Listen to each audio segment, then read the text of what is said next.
જય જવાન જય કિસાન મિત્રો, કાળઝાળ ગરમી પડે છે. 2 દિવસથી આ ગરમી હા પણ માજા મૂકી છે. એવી બધી ગરમીનો વધારો છે.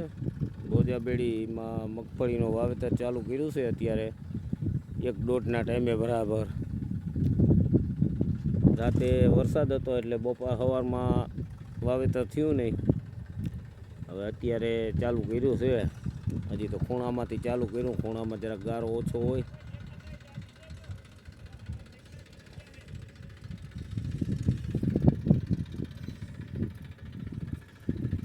પાંચ આયરો 18 જારી લઈએ ને મોટા ટ્રેક્ટરથી ચાલુ કર્યું મિત્રો. હવે અત્યારે મિની ટ્રેક્ટરોને વેત ના હોય અને હવે વાવણીના સમયમાં ખેડૂતથી જીરવાતું ના હોય. અમે પછી બધાને એરે વર્ગી ગયા તો વાવેતર થોડુંક ટોર તો લાગતો હોય છે, પણ 2 વર્ષથી હવે આ ચાલુ કર્યું છે. ગયા વર્ષે તો બહુ કાંઈ એવું દેખાણું નહીં ખાસ. થોડોક ગારાનો અને પ્રભાવ હતો એટલે ઉગાવામાં ફેર રહ્યો હતો. જ્યાં કોરાનું જેવું હતી જમીન ત્યાં બહુ કંઈ વાંધો આવ્યો નહોતો. એટલે બહુ કંઈ એવું ખાસ નુકસાન થાય એવું દેખાણું નહીં વાવવામાં, પણ થોડોક ગારો હોય તો નુકસાન કરે મિત્રો. બાકી વ્યવસ્થિત વાવેતર થાય છે.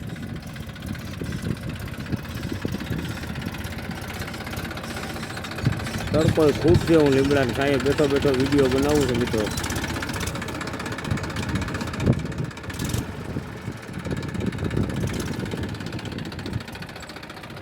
આ જમનભાઈ તો ભેગા પાણી વીણી લે, જોઈ લે.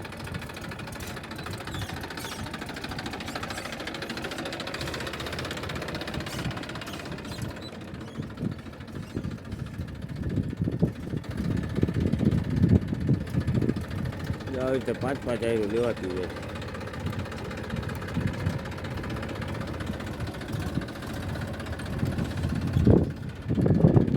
સારું જરાક મળીનો ટૂંકું પડતો હતો. માથે મૂકી દીધો ડબ્બો, ઘણું ઢોરાય ઉપર ડબ્બો રાખી દીધો 2 બાજુ કાપી.